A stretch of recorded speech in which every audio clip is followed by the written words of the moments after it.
जय राधा माधव कुंज बिहारी गोपीजन वल्लभ गिरिवरधारी यशोदानंदन ब्रज जनरंजन यमुना तीरावनचारी जय राधा माधव कुंज बिहारी जय राधा माधव कुंज बिहारी। ओम नमो भगवते वासुदेवाय ओम नमो भगवते वासुदेवाय ओम नमो भगवते वासुदेवाय। नारायणं नमस्कृत्यं नरं चैव नरोत्तमं देवीं सरस्वतीं व्यासं ततो जयमुदीरये। नष्टप्रायेषु भद्रेषु नित्यं भागवत सेवया भगवती उत्तमश्लोके भक्तिर्भवति नैष्टिकी। कृष्णाय वासुदेवाय देवकी नंदनाय च नंदगोपकुमाराय गोविंदाय नमो नमः।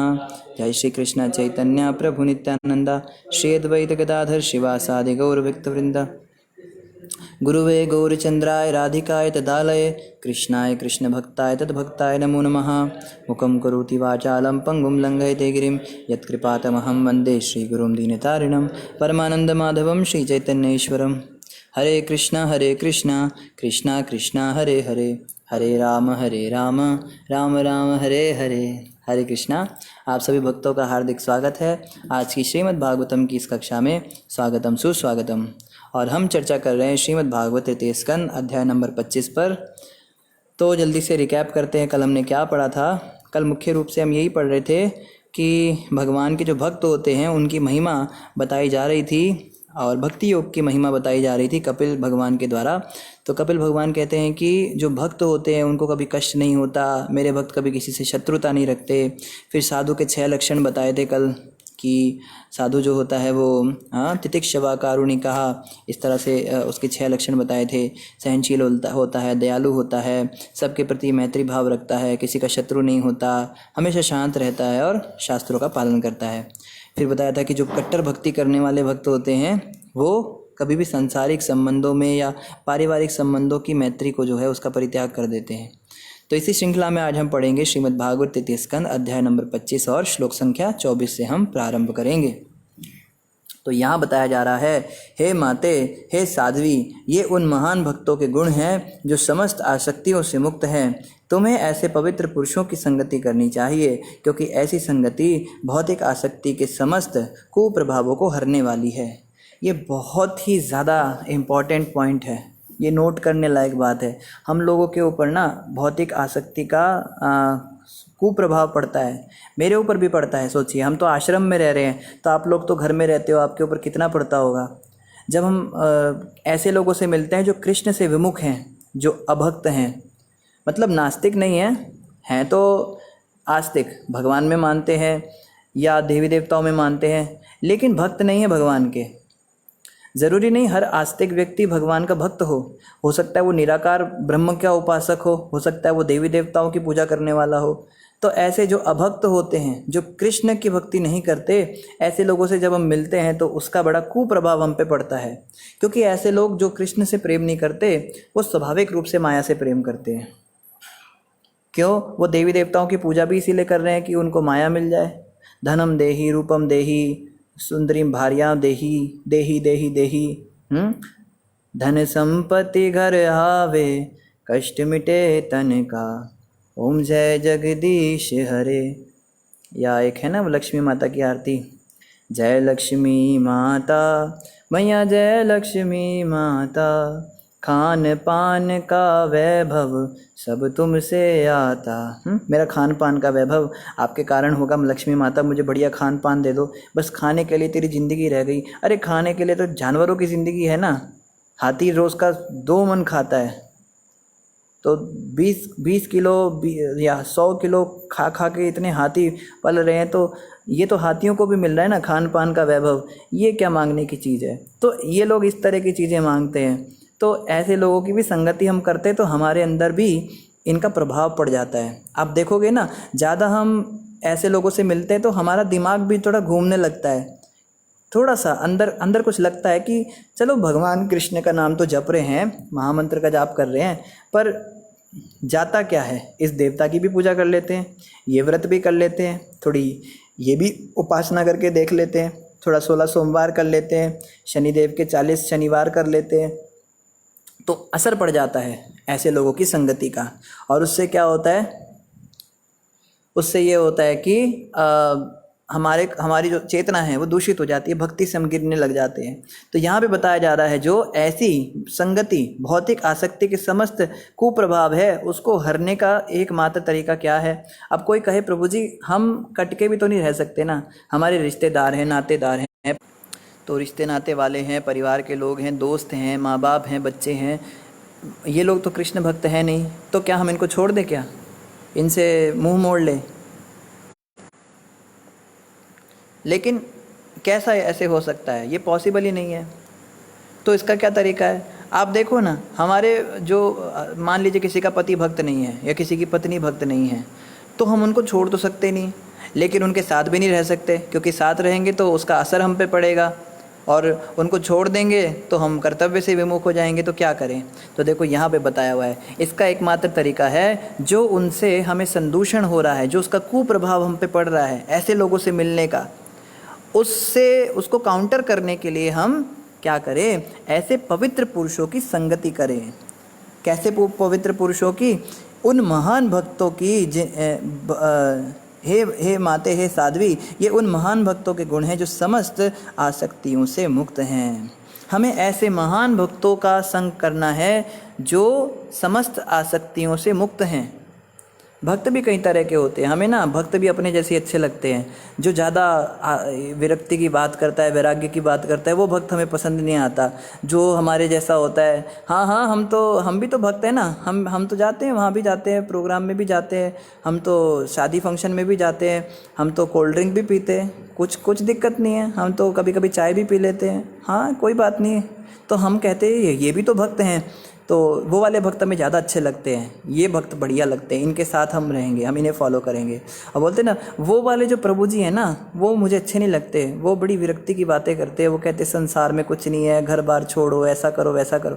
कहते वो प्रभु जी की बात मत सुनो, वो तो ऐसे ही बोलते रहते हैं, उनका तो यही काम है, वो तो सब छोड़ छाड़ के आ गए ना, अपना ही घर बार छोड़ दिया, बेचारे का कुछ रहा नहीं, तो वो तो ऐसी बातें करेंगे, उनकी बात मत सुना करो, आप हमारे साथ रहा करो। हाँ हाँ हाँ, आप बड़े अच्छे लगते हो हमें।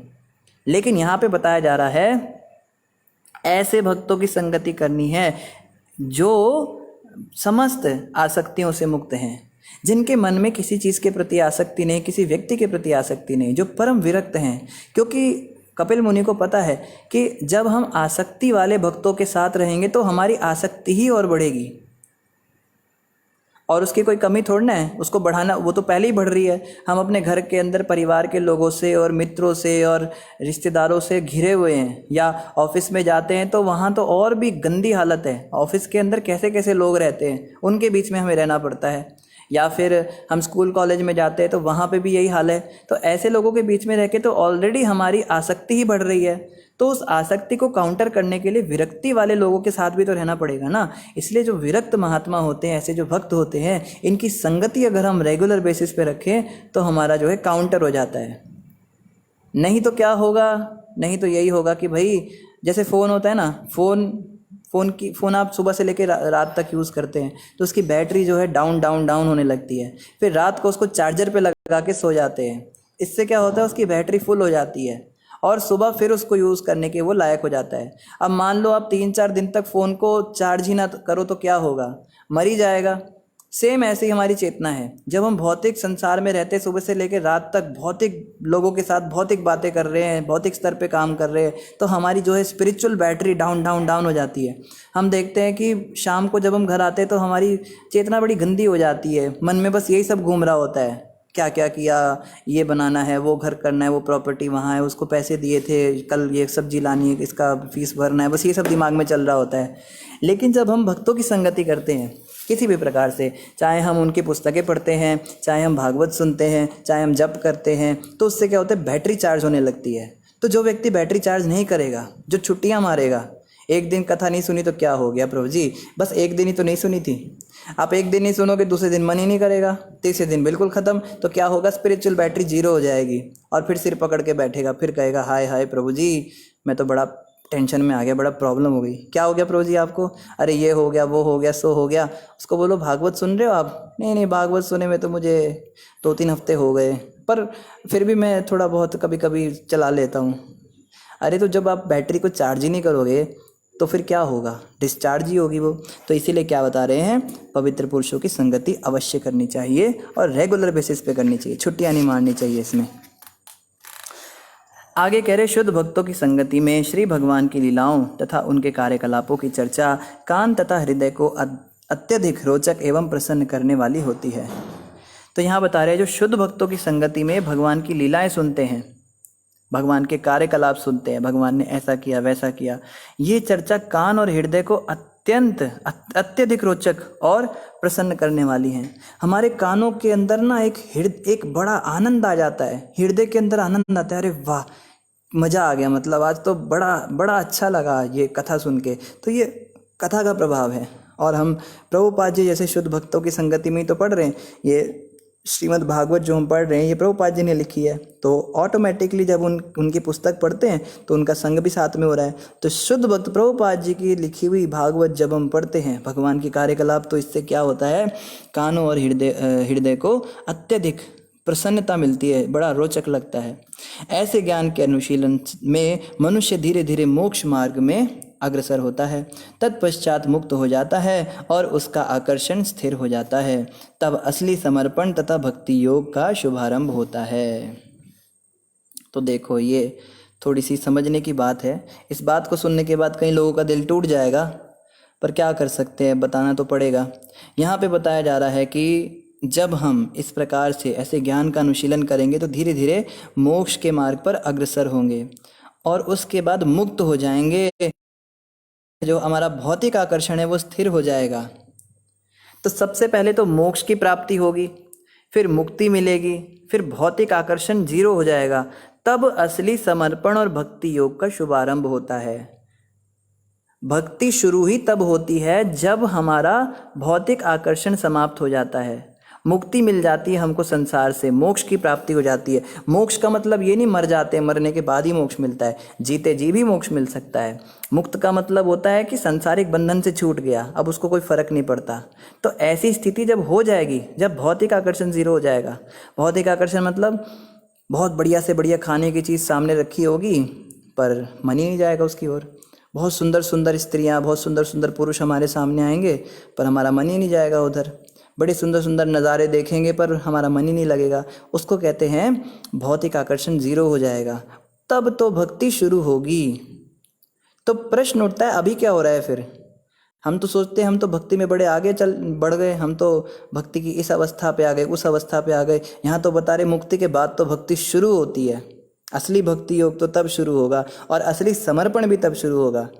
हम कहते हैं ना कि हम तो बड़े समर्पित हैं, हमने तो गुरु जी को समर्पण कर दिया, हमने तो भगवान को अपनी जीवन की डोरी सौंप दी। बस जी हम तो यही सोचते हैं ठाकुर जी का घर है, बस क्या हमारा कुछ नहीं है, सब ठाकुर जी का है, सब ये बच्चे ठाकुर जी के हैं। बड़ी बड़ी बातें हम करते हैं, लेकिन भौतिक संसार से हमारी आसक्ति बनी हुई है। तो समझना चाहिए कि अभी समर्पण का स भी नहीं आया हमारे जीवन में। असली समर्पण और असली भक्ति तो तब शुरू होगी जब भौतिक आकर्षण 0 होगा। तो ये लोग कौन हैं जो आंखों से इतने आंसू बहाते हैं, कन्हैया के भजन गाते हैं और भाव में नृत्य करते हैं और बाहर जाके सिगरेटें फूकते हैं? इनके विषय में क्या कहा जाए? या अपने ही विषय में लें, चलो किसी और की निंदा नहीं करनी चाहिए। हम भी सोचते हैं हम भक्ति में बड़े आगे बढ़ गए, हम तो 16 माला कर रहे हैं, हम तो 64 माला कर रहे हैं, हम तो बड़े विरक्त महापुरुष हो गए, हमने तो बड़े स्तर पार कर लिए भक्ति के, हम तो बड़े सीनियर भक्त हैं, very senior, he is very senior, बहुत पुराने, 20 साल से 50 साल से भक्ति कर रहे हैं। लेकिन भौतिक आकर्षण तो हमारा ख़त्म नहीं हो रहा है, वो तो समाप्त नहीं हो रहा है। तो ये क्या हो रहा है जो इस समय कर रहे हैं हम? भक्ति तो ये नहीं है, ये तो समझ में आता है। तो एक्चुअली अभी क्या हो रहा है? चलिए आप ही लोग बताइए कि जब हमारा भौतिक जीवन नष्ट नहीं हुआ, जब तक कि हमारे को मुक्ति की अवस्था प्राप्त नहीं हुई, तो उससे पहले जो हम करते हैं ये क्या है? भक्ति तो यहाँ बताया जा रहा है बाद में शुरू होती है, तो अभी क्या चल रहा है? तो पहले आप लोग बताइए फिर हम बताएंगे। आगे कह रहे हैं इस प्रकार, भक्तों की संगति में सचेत होकर भक्ति करते हुए भगवान के कार्यकलापों के विषय में निरंतर सोचते रहने से मनुष्य को इस लोक में तथा परलोक में इंद्र तृप्ति के प्रति अरुचि उत्पन्न हो जाती है। तो यहाँ बताया जा रहा है कि ऐसे ऐसे जो भगवान के कार्यकलाप सुनते हैं और शुद्ध भक्तों की संगति करते हैं, दो चीज़ें बताई हैं। पहला तो डिवोटी एसोसिएशन, और कपिल देव का स्टैंडर्ड तो है pure devotee association, not just devotees, pure devotees association, शुद्ध भक्तों की संगति। और दूसरा भगवान के कार्यकलाप के विषय में निरंतर सोचते रहने से, यानी always remember Krishna, never forget Krishna. ये तीन चीज़ें अगर हम पालन कर रहे हैं, association of pure devotees, we always remember Krishna and we never forget Krishna, ये तीन चीज़ें अगर हो रही हैं तो ऐसे मनुष्यों को इस लोक में तथा परलोक में इंद्र तृप्ति के प्रति अरुचि उत्पन्न हो जाती है। इस संसार के अंदर कोई भी ऐसा ऐश्वर्य नहीं है जो उसको आकर्षित कर ले, उसका मन नहीं जाएगा उन चीज़ों के प्रति। काश ऐसा हो जाता, काश ये बाइक मुझे मिल जाती, काश ये लड़का मुझसे शादी कर लेता, इस प्रकार की सारी इच्छाएं हमारी समाप्त हो जाती हैं। और उसके बाद क्या होता है, कृष्ण भावनामृत की यही विधि योग की सरलतम विधि है। Very very easy process. जब मनुष्य भक्ति योग के मार्ग में सही सही स्थित हो जाता है तो यह अपने चित्त मन को नियंत्रित करने में सक्षम होता है। तो भक्ति योग आसान क्यों है? हम कहते हैं ना भक्ति योग सबसे आसान मार्ग है। आप कहोगे भाई आप लोग भक्ति योग फॉलो कर रहे हो इसलिए आप उसकी बड़कियां मारते हो, आप चाहते हो सारी दुनिया भक्ति करने लग जाए, जो योग कर रहे हैं, जो साधना कर रहे हैं, जो तपस्या कर रहे हैं, जो अष्टांग योग कर रहे हैं, एक टांग पे खड़े हैं, ये जो अघोरी बाबा हैं, ये सब आपको पसंद नहीं है क्योंकि आप वो सब नहीं कर रहे हो, इसलिए आप कहते हो भक्ति योग आसान है, भक्ति योग आसान है। बट नहीं, बहुत ही लॉजिकल आंसर आपको मिलने वाला है। भक्ति योग क्यों आसान है? क्योंकि भक्ति योग में आपको कुछ नहीं करना है, समझ रहे हो? बाकी सब में आपको करना पड़ेगा, आपको अपनी इंद्रियों को वश में करना पड़ेगा, एक टांग पे खड़ा रहना पड़ेगा, ब्रह्मचर्य का पालन करना पड़ेगा, नाना प्रकार की विधियाँ, बहुत कुछ करना पड़ेगा, अपने चक्र खोलने पड़ेंगे, ध्यान लगाने के लिए बैठना पड़ेगा एक जगह, आंख बंद करनी पड़ेगी, सब कुछ खुद करना है, उसमें कोई मदद नहीं करेगा। इवन निराकारवाद में क्या होता है, एक बार बस दीक्षा लेने के लिए गुरु होने होते हैं, वहाँ पे गुरु बनाना एक फॉर्मेलिटी होती है। बस एक बार गुरु धारण कर लिया, उसके बाद कौन गुरु कौन चेला, मैं तो हूँ अकेला। फिर जो है अकेले रास्ते पे जाना होता है, फिर गुरु मदद नहीं करते, गुरु बस मंत्र दे देते हैं, तरीका बता देते हैं, फिर करना सब कुछ खुद ही होता है। वहाँ कोई कृपा और ये सब चीज़ें नहीं होती, तो वहाँ पे सब कुछ खुद ही करना पड़ेगा। और ये भक्ति योग क्या है, यहाँ पे केवल दो चीज़ें करनी है, एक तो शुद्ध भक्तों की संगति करनी है और एक भगवान की संगति करनी है, बस। फिर जो करना है वो दोनों करेंगे। शुद्ध भक्त कृपा करेंगे, सपने में आएंगे, आदेश देंगे, उपदेश देंगे, शक्ति देंगे, भगवान हृदय के अंदर से प्रेरणाएं देंगे, सब कुछ अपने आप होगा, सारे नियमों का पालन अपने आप होगा। भक्ति योग इतना बढ़िया है, यहाँ पे खुद कुछ नहीं करना, यहाँ पे भगवान और गुरु ये दोनों हमारा चार्ज संभाल लेते हैं और ये हमें आगे आगे बढ़ाते हैं। ये फ़ायदा है भक्ति योग का, इसलिए कहते हैं भक्ति योग आसान है। एक तो है व्यक्ति जो चढ़ते हैं ना, कई लोग वैष्णो देवी जाते हैं तो पहाड़ चढ़ रहे हैं, सीढ़ियाँ चढ़ रहे हैं, हाय हाय दर्द हो रहा है, ऐसे मर रहे हैं, ये कर रहे हैं, वो कर रहे हैं। और दूसरा व्यक्ति जो है वो जा रहा है, उसको जो है गधे पे बैठ के जा रहा है। ऐसा मान लीजिए गधे के ऊपर बिठाते हैं ना, उसमें कहीं गधे खच्चर लेके घूम रहे होते हैं, वो उस पर बैठ के आराम से मज़े से जा रहा है। तो कौन ज़्यादा आसान रास्ते पर है? ये तो है, ये अपनी मेहनत से जा रहा है। वो जो है उसको किसी व्यक्ति ने गधा दे दिया, भाई इस पे बैठ के चला जा। तो और जो रास्ते हैं उनमें क्या है, खुद ही सब करना है। और भक्ति योग में गुरु और भगवान क्या करते हैं, गधा हमको दे देते हैं, हमको सुविधा दे देते हैं, हमको प्रेरणा दे देते हैं, हमको शक्ति दे देते हैं, सब कुछ दे देते हैं, बस अब वो अपने आप चलेगा। इसलिए क्या कह रहे हैं, भक्ति योग जो है सबसे सरलतम विधि है। अशोक सपोलिया जी ने आंसर दिया है। अशोक प्रभु कह रहे हैं वार्म अप चल रहा है गुरुजी।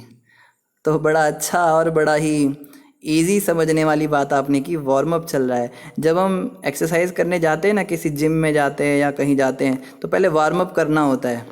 तो पहले शरीर को गर्म करते हैं, उसके बाद हम एक्सरसाइज मतलब अभी तो बस तैयारी कर रहे हैं, अपने मन को बना रहे हैं, हाँ एक्सरसाइज करनी है। तो बिल्कुल आपने बड़े अच्छे से समझाया। अभी जो हम कर रहे हैं ना, ये भक्ति की तैयारी चल रही है, अभी भक्ति शुरू नहीं हुई। अभी हम जप करना सीख रहे हैं, अभी जब छोड़ना होता है, थोड़ी देर माला फेरते हैं, फिर मन कहीं भाग जाता है, कभी हाथ में मोबाइल चल रहा होता है, कभी टीवी देखते हुए माला कर रहे होते, बातें करते हुए माला कर रहे होते हैं। ये कोई माला है? तो अभी तो बस हम सीख रहे हैं, और जितना ज़्यादा टाइम हम लगाएंगे ना उतना ज़्यादा टाइम लगेगा। जिसको जल्दी सीखना है वो जल्दी गंभीर होगा, जिसको देर से सीखना है वो देर से सीखेगा। रामवृत प्रभु कह रहे प्रैक्टिस, ये भी सही जवाब है। अभी हम लोग प्रैक्टिस कर रहे हैं हेलीकॉप्टर से। हेलीकॉप्टर से समझ में नहीं आया प्रभु जी, थोड़ा और एक्सप्लेन कीजिए आप।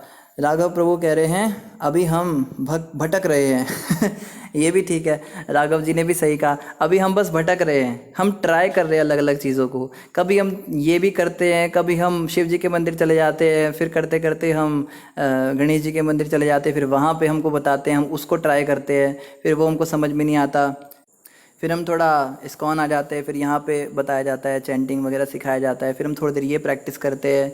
हमने देखा है दीक्षा भी हो जाती है, ब्राह्मण दीक्षा भी हो जाती है, फिर भी लोग छोड़ के चले जाते हैं, क्योंकि वो भी ट्राई वाले अवस्था में है। वो जस्ट जैसे राघव प्रभु कह रहे हैं अभी भटक ही रहे हैं, तो उन्होंने थोड़ा देखा, दीक्षा लिया, वो हो गया, ये हो गया, फिर बाद में उनको समझ में नहीं आया या उनसे कुछ अपराध हो गए, फिर वो चले गए, फिर वो कुछ और ट्राई कर रहे हैं, तो अभी बस हम भटक ही रहे हैं। हाँ, वैष्णो देवी वाली अपने एग्जाम्पल दी, बड़ी अच्छी प्रभु जी। प्रभु जी कह रहे हैं गधे पे नहीं, भक्ति योग में तो हेलीकॉप्टर में बैठ के वैष्णो देवी ले जा रहे हैं। सोचिए, ये देखो आजकल तो हेलीकॉप्टर भी चल गया ना, गधे का, हम गधे वाले ज़माने के ही रह गए, प्रभु जी हेलीकॉप्टर के ज़माने की बात कर रहे हैं। तो आजकल जो है लोग हेलीकॉप्टर में बैठ के सीधे ज़मीन पे से बैठे हेलीकॉप्टर पे सीधे माता के चरणों में पहुंच गए, कोई मेहनत नहीं। तो ये भक्ति योग में और अन्य रस्तों में अंतर है। बहुत अच्छा आपने बताया प्रभु जी। तो जो इसका वैसे सही आंसर है, ये भी आंसर सही है। बात यह है कि जैसे खेती का एग्जाम्पल दिया जाता है, आप में से अगर किसी ने खेती करी हो या देखी हो, तो जब तक बीज नहीं डलता तब तक अन्न नहीं उगेगा। आप कितना भी पानी दे दो, कितना भी धूप दे दो, कितना भी हल चला लो, उस धरती से कुछ नहीं उपजने वाला, क्योंकि बीज ही नहीं है। लेकिन अगर आप बीज सीधे डाल दो तो बीज पड़ा रह जाता है धरती के ऊपर, और वो चिड़िया खा जाती है या वो गल जाता है, उसको जो है वो उगता नहीं है। इसलिए बीज डालने से पहले भी हमको खेत में हल चलाना पड़ता है। बीज डालने से पहले ही वास्तव में मेहनत होती है। असली मेहनत तो बीज डालने से पहले होती है। बीज डालने के बाद क्या होता है, बस बीज आपने डाला, बारिश आई, सब अपने आप होगा, धूप अपने आप लगेगी, पानी अपने आप लगेगा। तो जिसने जितना अच्छा खेत को जोता होगा, जिसने जितनी अच्छे हल चलाए होंगे उसके ऊपर बीज डालने से पहले, उसका बीज उतनी जल्दी प्रस्फुटित होता है। तो जब दीक्षा लेते हैं हम गुरु से, तो गुरु हमारे हृदय में भक्ति का बीज डालते हैं, फिर वो जो है उगना शुरू होता है। लेकिन दीक्षा लेने से पहले जो हमने भक्ति की है वो हल जोतने जैसा है। जिसने जितना अच्छा खेत के अंदर हल चलाया होगा उसका बीज उतना बढ़िया बनेगा। इसलिए अभी जो हम कर रहे हैं इसको हमें बहुत ज़्यादा स्ट्रिक्टली करना है।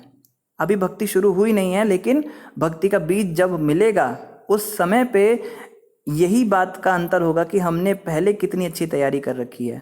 तो अभी हम जितना ज़्यादा नाम जप करें, जितना ज़्यादा कथा श्रवण करें, जितना ज़्यादा हम भक्तों का संग करें, जितना हम पुस्तकें पढ़े प्रभुपाद जी की, ग्रंथों का अध्ययन करें, उतना ही ज़्यादा हमको बेनिफिट मिलेगा जब हमें हमारे हृदय में भक्ति का बीज डाला जाएगा। या जो बाद में मुक्ति की अवस्था आएगी, वो मुक्ति की अवस्था उतनी ही जल्दी आएगी जितना हम अभी मेहनत करेंगे।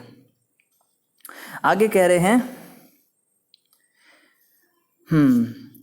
जब मनुष्य भक्ति योग के मार्ग में सही सही स्थित हो जाता है तो यह अपने चित्त मन को नियंत्रित करने में सक्षम होता है। तो अभी हम अपने मन को नियंत्रित नहीं कर पाते। हम कहते हैं ना, प्रभु जी मेरा मन बड़ा विचलित है, मेरा मन कभी ये करता है, कभी वो करता है, कभी यहाँ चला जाता है, जब में मन नहीं लगता, कथा सुनते सुनते भी मन भाग जाता है ना, ऐसा होता है हमारे साथ। तो मन अभी हमारे वश में नहीं, लेकिन उस व्यक्ति का मन वश में हो जाता है, नियंत्रित हो जाता है, जो भक्ति योग के मार्ग में सही सही स्थित होता है।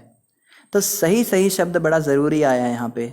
भक्ति योग में तो हम सब भी स्थित हैं, हम भी भक्ति के नियमों का पालन कर रहे हैं। मांस मछली अंडा प्याज लहसुन नहीं खा रहे, शराब बीड़ी सिगरेट गुटखा खैनी तम्बाकू चाय कॉफ़ी नहीं पी रहे, अवैध स्त्री पुरुष संग नहीं कर रहे, जुआ सट्टा नहीं खेल रहे, लॉटरी शेयर मार्केटिंग नहीं कर रहे, 16 माला का जप कर रहे, सुबह मंगल आरती उठ रहे हैं, और एकादशी, कल एकादशी है, आप सभी कल एकादशी का भी व्रत करें, तो एकादशी का भी हम पालन कर रहे हैं। सब नियम कर रहे हैं हम, तो इतने सारे नियम पालन करने के बावजूद भी हमारा मन कंट्रोल में क्यों नहीं है? क्योंकि यहाँ पे बताया है भक्ति योग के मार्ग में सही सही स्थित है, हम गलत गलत स्थित हैं। गलत गलत और सही सही में क्या अंतर है? सही सही का मतलब जो गुरु, साधु और शास्त्रों के द्वारा बताई गई बात है। जो बातें गुरु ने बताई हैं, जो बातें शास्त्रों ने बताई हैं, जो बातें साधुओं ने बताई हैं, वही अगर हम पालन कर रहे हैं, केवल वही करते हैं जैसे उन्होंने बताया, एज इट इज़ वैसा करते हैं, तो हम सही सही हैं। लेकिन जब हम अपना बुद्धि लगा देते हैं, गुरुजी ने तो ऐसा कहा है, पर ये बात तो ऐसी स्थिति में उन्होंने कही थी या उस व्यक्ति के लिए कही थी, मेरे साथ तो ऐसा नहीं है। शास्त्रों में ये बातें लिखी हैं, लेकिन शास्त्रों में ये भी लिखा है तो मैं इसका नहीं उसका पालन करूँगा। और साधुओं की तो बात ही मत कीजिए, साधुओं से तो हम लड़ने ही लग जाते हैं। प्रभु जी आप कैसे ये बात कह रहे हो? नहीं मुझे समझ में नहीं आ रही है। नहीं आपने ऐसा कैसे बोला, ये बात तो ऐसे होनी नहीं चाहिए, आप लॉजिकली ठीक नहीं हो, ऐसे ठीक नहीं हो। साधुओं का तो मुँह ही बंद कर देते विचारों का। तो गुरु और साधु और शास्त्र के हिसाब से जब हम नहीं चलते तो हम क्या करते हैं? हम गलत गलत स्थित होते हैं भक्ति योग में। उसके कारण हमारा जो समर्पण भाव नहीं बन पाता। रामव्रत प्रभु एकादशी कल है, परसों नहीं है। अमृतसर में तो कल है। आप अपना लोकल कैलेंडर देख लीजिए, कई बार अलग अलग जगह पर भी ऐसा हो जाता है, एकादशी अलग अलग दिन में होती है, लेकिन यहाँ पे कल है। इस तरह प्रकृति के गुणों की सेवा में ना लगकर अपितु कृष्ण भक्ति विकसित करके, वैराग्य युक्त ज्ञान प्राप्त करके तथा योग के अभ्यास से, जिसमें मनुष्य का मन सदैव पूर्ण पुरुषोत्तम भगवान की भक्ति में सेवा में स्थित रहता है, मनुष्य इसी जीवन में मेरा साहचर्य संगति प्राप्त कर लेता है, क्योंकि मैं परम पुरुष अर्थात परम सत्य हूँ। तो यहाँ पे बता रहे हैं कि प्रकृति के गुणों, इस तरह प्रकृति के गुणों की सेवा में ना लगकर कृष्ण भक्ति विकसित करते हैं। हम सब अभी प्रकृति के गुणों की सेवा कर रहे हैं। क्रोध कहता है जरा थोड़ा मेरी सेवा कीजिए, तो हम कहते हैं हाँ हाँ आइए ना प्लीज़, तो क्रोध आ जाता है, फिर हम अनाप शनाप बोलने लगते हैं। लोभ कहता है थोड़ी आप मेरी सेवा कीजिए, हम हाँ हाँ प्लीज़ आप आइए ना, लोभ हमारे अंदर आ जाता है और हम लालची हो जाते हैं। कभी काम हमें कहता है आप थोड़ा मेरा भी तो सेवा कीजिए, फिर हम काम विकार में पड़ जाते हैं। तो ये जो प्रकृति के 3 गुण हैं, ये सतोगुण कभी कहता है आप ज़रा मेरी सेवा कीजिए, तो हम सतोगुण में आ जाते हैं। रजोगुण कहता है मेरी सेवा कीजिए, तमोगुण कहता है मेरे प्रभाव में आइए। तो हम केवल अभी प्रकृति के गुणों की, अपने अनर्थों की ही सेवा कर रहे हैं एक्चुअली में देखा जाए। लेकिन यहाँ पे क्या कहा जा रहा है, जो इस प्रकार से सही सही भक्ति योग में स्थित है, वो व्यक्ति प्रकृति के गुणों की सेवा में ना लगकर कृष्ण भक्ति विकसित करते हैं और वैराग्य युक्त ज्ञान प्राप्त करके योग के अभ्यास से, जिसमें मनुष्य का मन सदैव पूर्ण पुरुषोत्तम भगवान की भक्ति में सेवा में स्थित रहता है, इस जीवन में मेरी संगति प्राप्त करता है। पहली चीज़ तो समझनी है कि कृष्ण भक्ति विकसित करनी है हमें। कृष्ण के प्रति जब तक हमारा अनुराग नहीं होता, जब तक हम आसक्त नहीं होते, तब तक संसार से वैराग संभव ही नहीं है। हम कहते हैं प्रभु जी संसार से हमारा वैराग क्यों नहीं हो रहा है, क्यों ये विषय हमें छोड़ नहीं रहे हैं, क्यों हमारे मन में बार बार गलत बातों की चिंतन होता है, गलत चीज़ें क्यों आती हैं हमारे मन में। इसका कारण ये है कि अभी भगवान के प्रति हमारा अनुराग नहीं हुआ।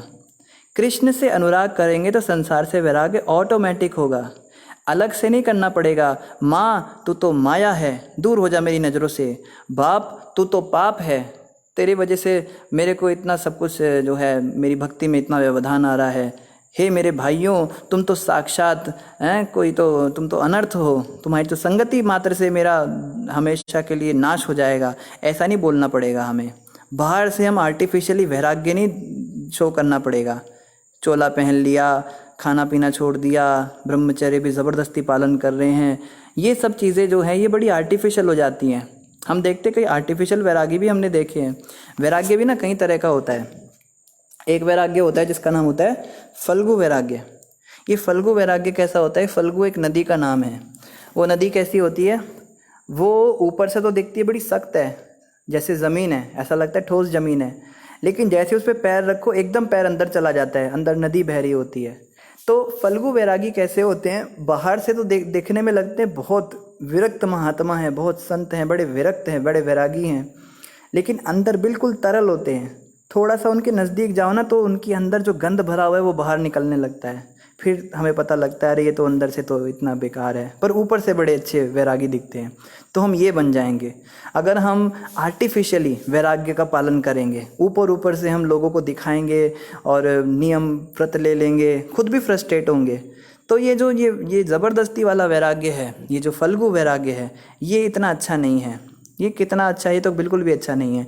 सबसे अच्छा क्या होता है, जब कृष्ण के प्रति हम अनुराग विकसित करेंगे तो ऑटोमेटिक संसार से वैराग्य हो जाएगा। ये कैसे होगा? जब हम कृष्ण के बारे में अधिक सुनेंगे। देखो भक्ति योग है ना, ये हम समझ नहीं पाते असल में है क्या। इसकी सही सही समझ बनना भी बहुत मुश्किल है। इसीलिए भगवान से जब हम प्रार्थना करते हैं या गुरुदेव से प्रार्थना करते हैं तो उसमें एक ये प्रार्थना भी हमें अवश्य करनी चाहिए, प्रभु भक्ति की सही समझ मेरे को बन पाए कि वास्तव में भक्ति कहते किसे हैं, भक्ति योग है क्या, इसकी सही समझ मुझे बन पाए। क्योंकि बड़े बड़े भक्तों में भी ये हम देखते हैं, पुराने 20-20 साल पुराने भक्त, 40-40 साल पुराने भक्त भक्ति कर रहे हैं, माला जप रहे हैं, लेकिन भक्ति की सही समझ नहीं बन पाई उनको आज तक भी। ये भक्ति की सही समझ बनना ये बहुत रेयर है। किसी पे बड़ी कृपा भगवान की हो जाए तो ही ऐसा हो सकता है। तो भक्ति की सही समझ होती है कि हमें कृष्ण के प्रति आसक्त होना है, संसार से वैराग ज़बरदस्ती नहीं लेना है, बाहर से नहीं दिखाना है ये खाना छोड़ दो, ये छोड़ दो। जब भगवान की भजन भक्ति में हम लगते हैं ना तो ऑटोमेटिक अंदर से इच्छा मर जाती है। आप देखो ना, जब से हम भक्ति में सीरियस हुए हैं, जब से हमने नाम जप शुरू किया है, जब से हमने कथा श्रवण शुरू किया है, तो ऑटोमेटिक हमारा विषय चिंतन बंद हुआ ना। पहले हम कितना पागल रहते थे, रेस्टोरेंट में जाएंगे, खाएंगे, भेलपूड़ी खानी है, कभी चॉकलेट बर्फ़ी खानी है, कभी डोडा खाना है, दुनिया भर की चीज़ें हमें खाने की इच्छा होती थी। लेकिन अब तो नहीं होती, मतलब उतनी तो नहीं होती, कभी कभी हो जाती है पर उतनी नहीं होती। और पहले हम कितना ड्रेसेस खरीदनी है, बढ़िया से बढ़िया फैशन करना है, सबसे टॉप ब्रांड के कपड़े मेरे होने चाहिए, पूरे शहर में भीड़ में मैं अलग दिखाई दूँ, सब मेरी तारीफ़ें करे। अब तो नहीं होता। इसको कहते हैं सही वाला वैराग्य। इसकी हमने प्रैक्टिस थोड़ा ना की थी, कोई हमने खाना पीना थोड़ा ना छोड़ दिया था, या हमने फैशन को ज़बरदस्ती आंख बंद करके थोड़ा ना बंद किया था। अपने आप ही हमारा मन नहीं जाता इन चीज़ों में। क्यों? क्योंकि भगवान के प्रति हम धीरे धीरे आगे बढ़ रहे हैं। तो जैसे जैसे जैसे जैसे हम भगवान के प्रति आगे आगे आगे बढ़ते जाएंगे, ऑटोमेटिक वैराग्य आता जाएगा। ये जो है ये सही वैराग्य है, इसको कहते हैं युक्त वैराग्य। और आगे क्या कह रहे हैं? वैराग्य युक्त ज्ञान प्राप्त करके और योग के अभ्यास से। अब योग में क्या होता है? मनुष्य को मन सदैव भगवान में लगाना है, इसको कहते हैं योग। योग का मतलब होता है भगवान में मन को लगाना। तो जो औरत खाना बना रही है घर में और ये सोच रही है कि आज मैं ठाकुर जी को ये बनाऊंगी, आज तो उनको मिश्री का भोग लगाऊंगी, आज तो इस हलवे में थोड़े मेवे ज़्यादा डालूं, मेरे भगवान का जो है पोषण हो, उनके शरीर में शक्ति आए, ऐसे उसका भाव होता है। कई बार देसी घी डाल रही है, तो वो एक्चुअली योगी है, वो योग कर रही है। जितने टाइम उसने खाना बनाया उसने योग किया, इसको समझना है।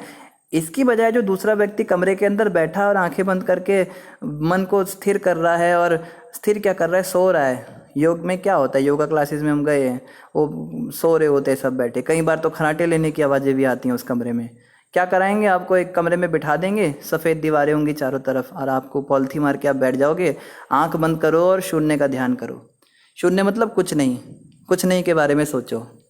कुछ नहीं के बारे में सोचते सोचते अब कुछ नहीं क्या सोचेंगे, आंख बंद करके नींद ही आ जाती है वहाँ पे। इससे अच्छा तो कुछ करो भगवान के लिए। जब भी कोई कार्य करते हैं, भगवान के लिए कोई जॉब कर रहा है, कोई व्यक्ति खूब पैसा कमा रहा है, खूब मेहनत कर रहा है, अपने जॉब कर रहा है, और वो सारा का सारा पैसा जो है भगवान की सेवा में लगा रहा है, या कम से कम 50% उसका सेवा में लगा रहा है भगवान की, तो उसका सारा टाइम, जितना टाइम उसने झूठ बोला, सच बोला, जो काम किया, सब योग हो गया। वो सब योग में काउंट हो जाता है।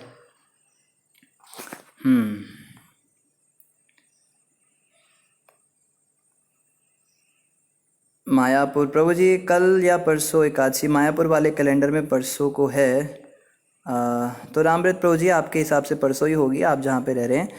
शिवांगी माता कह रही, प्रभु जी कृपया मुझे बताएं, क्या काम क्रोध लोभ मोह को रोकने का हमें खुद प्रयास करना होता है, या हरि नाम का जप करके ये बुराइयां खुद खत्म हो जाती हैं? तो माता, जब हमें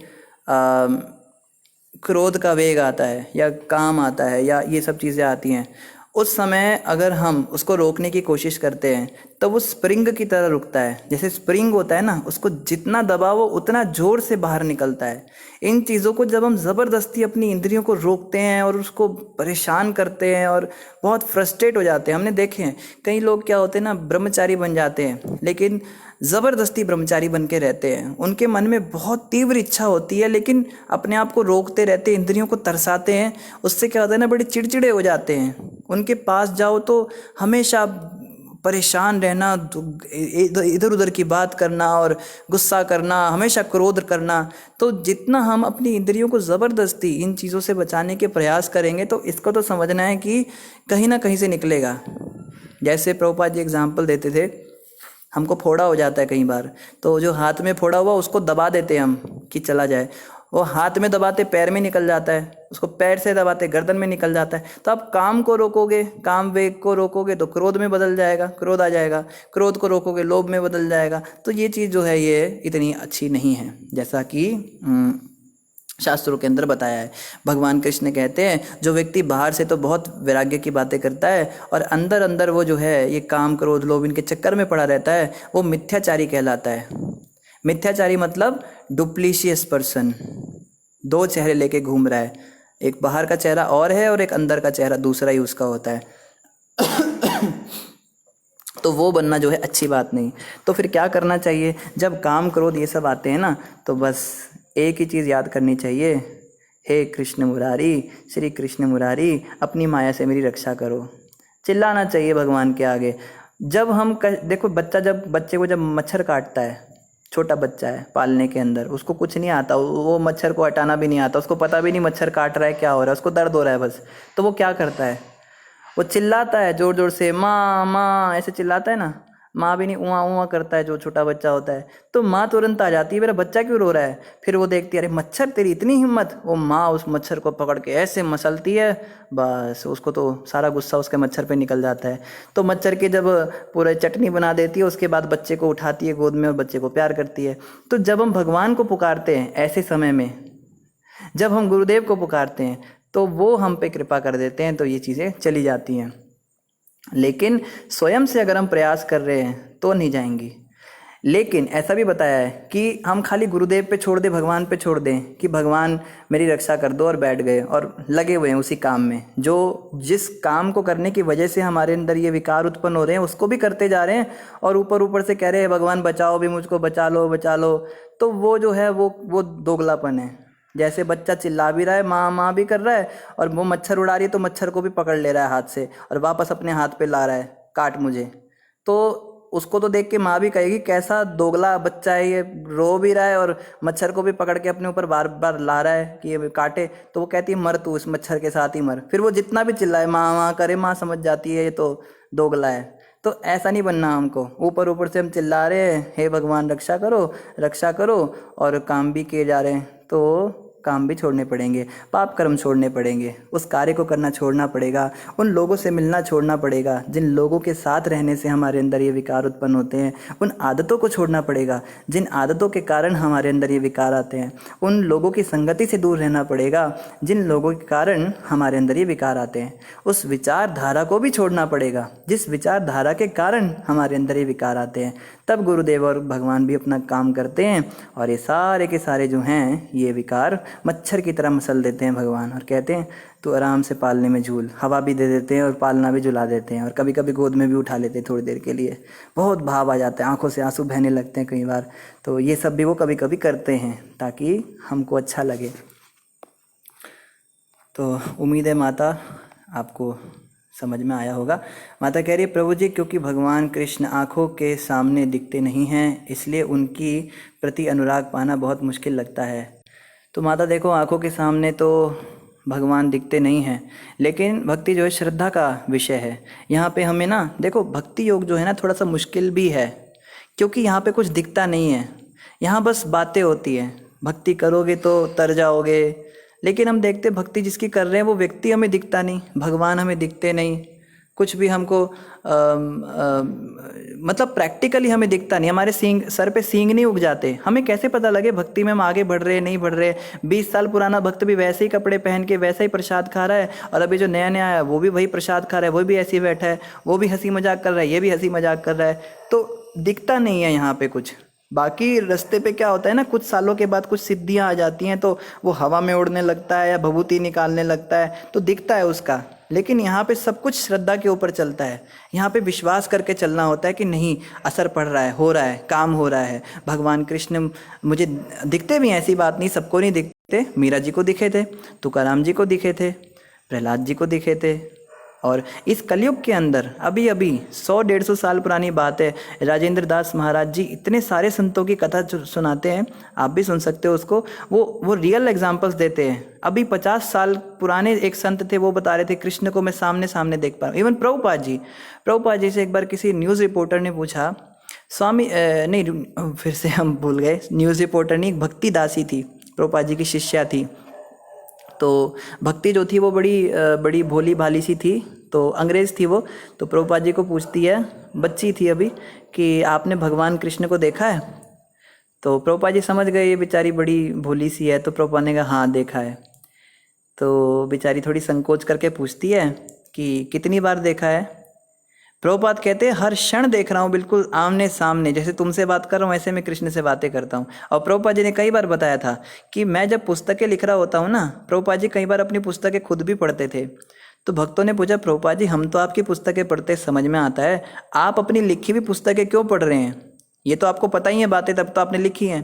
प्रभुपाद कहते नहीं, मैंने नहीं लिखी, मैं बस पेन हिलाता हूँ और भगवान मुझे डिक्टेट करते हैं, भगवान मुझे बोलते हैं अब ये लिखो, अब ये लिखो, और मैं लिखता जाता हूँ। तो ये तो अभी 50 साल पुरानी बात है। देखो प्रभुपाद जी अभी तो हुए थे 50-60 साल पहले, या अभी भी इवन आज भी ऐसे शुद्ध वैष्णव आचार्य तो हमें भी दिखेंगे, कृष्ण हमें ज़रूर दिखेंगे, इस बात का पूरा विश्वास होना चाहिए। और जब वो दिखने लगेंगे तो सारी प्रॉब्लम सॉल्व हो जाएगी। लेकिन जब तक दिखते नहीं तब तक श्रद्धा के भरोसे हमें अपनी गाड़ी चलानी पड़ेगी, तब तक श्रद्धा तो रखनी पड़ेगी।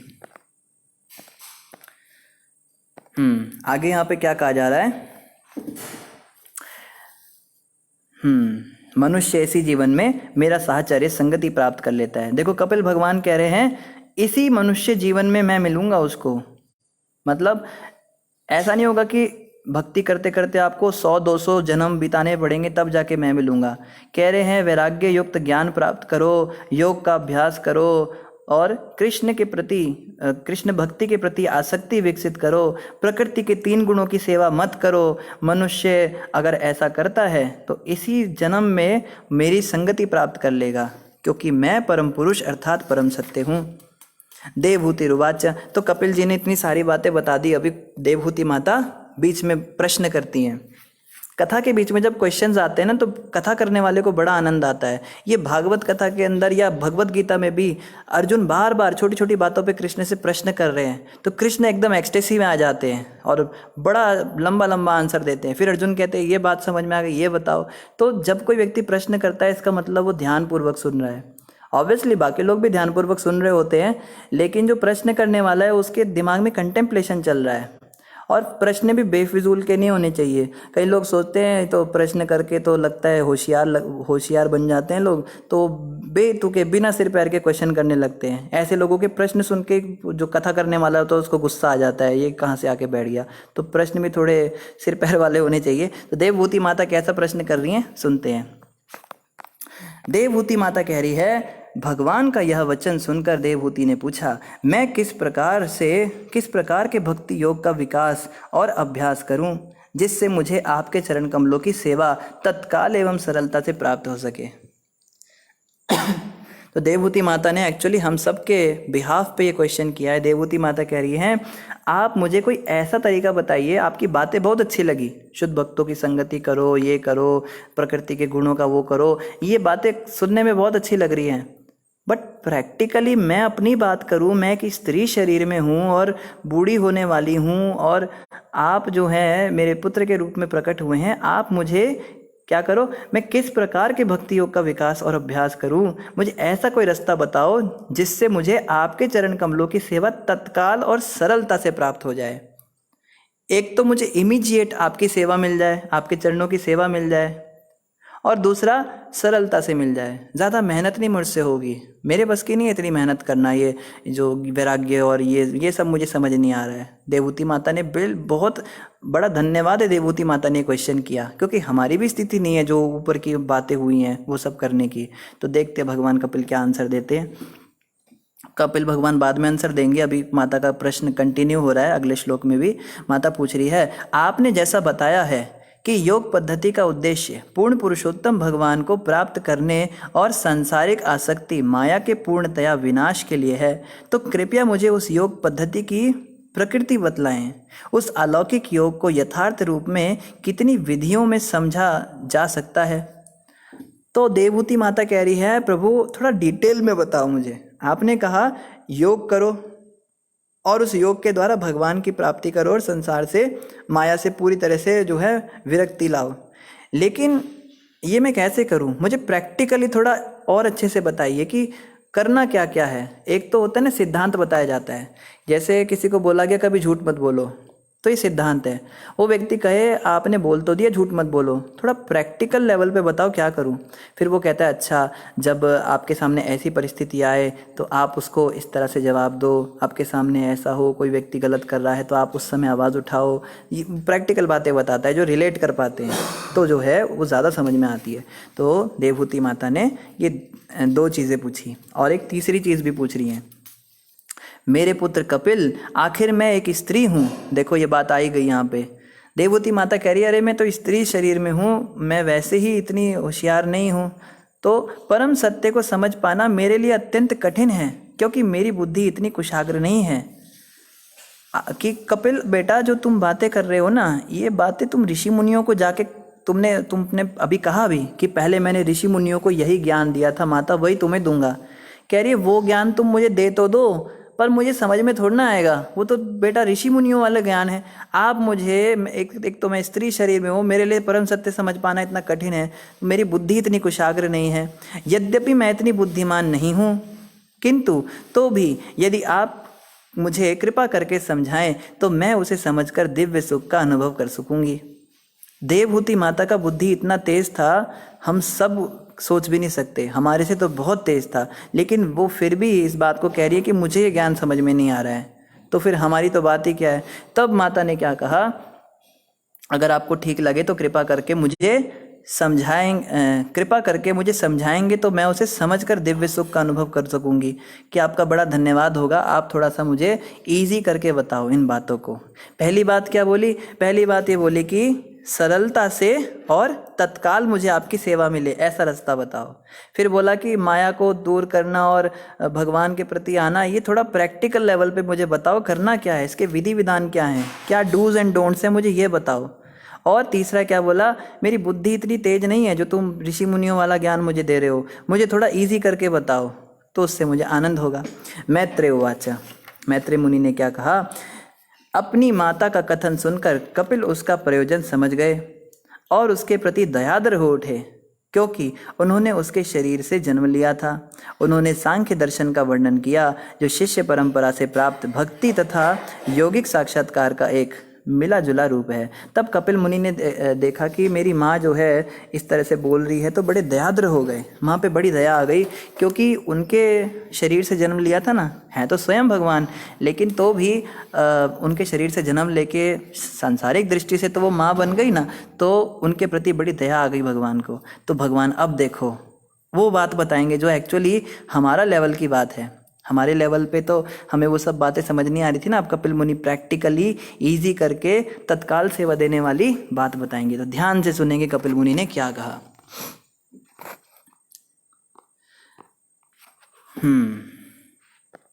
देवहूति माता को कपिल मुनि ने क्या कहा, श्री भगवानु वाचा, भगवान कपिल ने कहा, ये इंद्रियां देवों की प्रतीकात्मक प्रतिनिधित्व हैं और इनका स्वाभाविक झुकाव वैदिक आदेशों के अनुसार कर्म करने में है।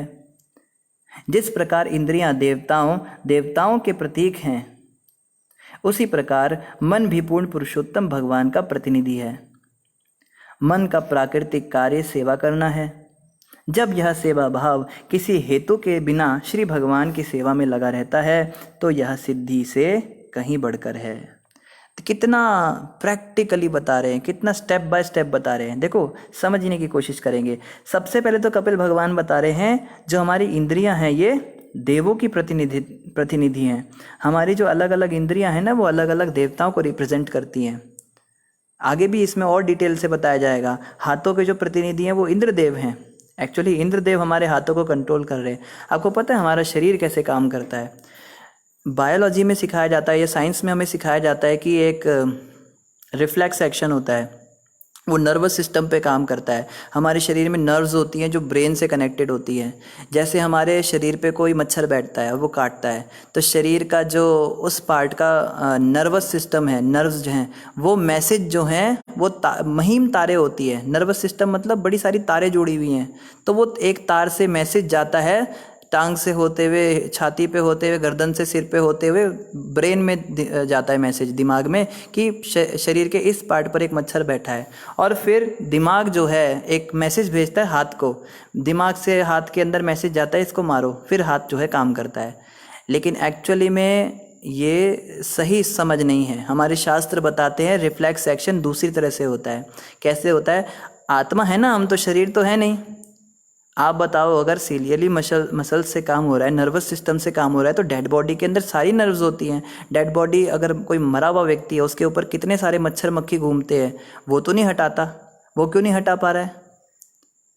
ब्रेन भी है उसके अंदर, दिमाग भी है, नर्वस सिस्टम भी एज इट इज़ है, सब कुछ एज इट इज़ है, दिल भी है, सब कुछ है, पर काम क्यों नहीं कर रही ये चीज़ें? ये प्रश्न है वैज्ञानिकों से। तो ये सब काम क्यों नहीं कर रही हैं? क्योंकि आत्मा उस शरीर में नहीं रही। आत्मा के होते होते ही शरीर के अंदर ये सब चीज़ें काम करती हैं, बिना आत्मा के कुछ काम नहीं करता। तो क्या बताया शास्त्रों में? हमारा जो शरीर है ना, इसको हम जैसे ऐसा समझिए जैसे हम गाड़ी चलाते हैं। कोई व्यक्ति ट्रक चला रहा है, कोई व्यक्ति गाड़ी चला रहा है, कोई स्कूटी चला रहा है, कोई बस चला रहा है, कोई एरोप्लेन चला रहा है। तो ऐसे ही कोई चींटी के शरीर को चला रही है आत्मा, कोई आत्मा हाथी के शरीर को चला रही है। आत्मा सब एक जैसी है साइज़ में। ऐसा नहीं कि ट्रक के अंदर जो बैठा हुआ ड्राइवर है वो शरीर उसका बहुत बड़ा शरीर होगा, हमसे 10 गुना बड़ा होगा, और जो स्कूटी चलाने वाला व्यक्ति वो उसका नाटा शरीर होगा। शरीर सब एक जैसे होते हैं पर व्हीकल अलग अलग होते हैं, हमारे अलग अलग गाड़ियाँ होती हैं। तो ऐसे ही कोई हाथी के शरीर के अंदर आत्मा है, कोई आत्मा चींटी के शरीर के अंदर है, कोई मनुष्य के अंदर, कोई सांप के, कोई बिच्छू के अंदर। तो ये सब एक्चुअली में एक गाड़ी की तरह है। अलग अलग गाड़ियों की मॉडल्स होते हैं ना, ऐसी 84 लाख मॉडल्स है माया के पास। कौन सी गाड़ी में किसको बिठाना है, जिसको जो गाड़ी पसंद होती है उसमें बिठा देती है वो। तो इस शरीर को हम कैसे चलाते हैं? तो गाड़ी हम कैसे चलाते हैं? बटन दबाते हैं। हम बटन दबाते हैं और गाड़ी का वो हिस्सा जो है काम करने लगता है, तो गाड़ी चलती है। फिर हम दूसरा बटन दबाते तो उसमें से पानी निकलने लगता है, पिचकारी निकलने लगती है। फिर अगला बटन दबाते हैं तो वाइपर हिलने लगते हैं, लाइट जल जाती है, या वो दबाते हैं उसमें हॉर्न होता है तो उसमें से आवाज़ निकलती है। तो इस तरह से गाड़ी चलती है। सेम इसी तरह से आत्मा क्या करती है? आत्मा इच्छा करती है कि काश मेरा हाथ मेरे सिर के ऊपर आ जाए और खुजली करे। फिर जो हाथ का देवता है, हाथ का एक नियामक देव है, जैसे हाथ के देव इंद्र हैं, तो इंद्र देव उस हाथ को ऊपर लाते हैं और खुजली करते हैं। पैर के नियामक देव होते हैं शायद विष्णु नाम के एक देवता होते हैं, वो पैरों के नियामक देव हैं। तो हमारे शरीर के अंदर ही सारे देवता विराजमान हैं और ये देवता कंट्रोल कर रहे हैं हमारे बॉडी के डिफरेंट पार्ट्स को। आत्मा देखो ना, अगर हम आत्मा हैं तो आत्मा कैसे हाथ हिला रही है, पैर हिला रही है? आत्मा केवल इच्छा कर सकती है, आत्मा और कुछ नहीं कर सकती। आत्मा हाथ पैर नहीं हिला सकती है, उसके अंदर ये करने का उसका अधिकार नहीं है। आत्मा बस इच्छा करती है कि अब जो है थोड़ा बोलने की मन कर रहा है, तो मुंह खुल जाता है और मुख की जो अधिष्ठात्री देवी हैं, सरस्वती हैं, वो वाणी निकालती है मुख से। इसलिए हम देखते हैं कई बार आत्मा अंदर से इच्छा करती है पर शरीर काम नहीं करता। कई बार हम बोलने की बहुत कोशिश करते हैं, गला ही नहीं, बोल ही नहीं पाते। कई लोगों को लकवा मार जाता है, वो हाथ हिलाने की कोशिश कर रहे हैं पर हाथ हिल नहीं रहा है, पैर नहीं हिल रहे हैं। या कई बार हमारे जैसे सुन्न हो जाता है, शरीर में एनेस्थीसिया दे देते हैं, या फिर और भी कई तरीके होते हैं। तो ये जो नियामक देवता हैं, इनकी इच्छा के बिना हमारे शरीर का कोई हिस्सा हिल नहीं सकता। तो पहले आत्मा इच्छा करती है, उसके बाद देवता उस कार्य को संपन्न करते हैं। तो यहाँ पे वही बात बताई जा रही है कि ये इंद्रियां देवों की प्रतीकात्मक प्रतिनिधि हैं और इनका स्वाभाविक झुकाव वैदिक आदेशों के अनुसार कर्म करने में है। कि ये जितने भी देवता हैं ना, ये तो स्वाभाविक रूप से वैदिक कार्य करना चाहते हैं।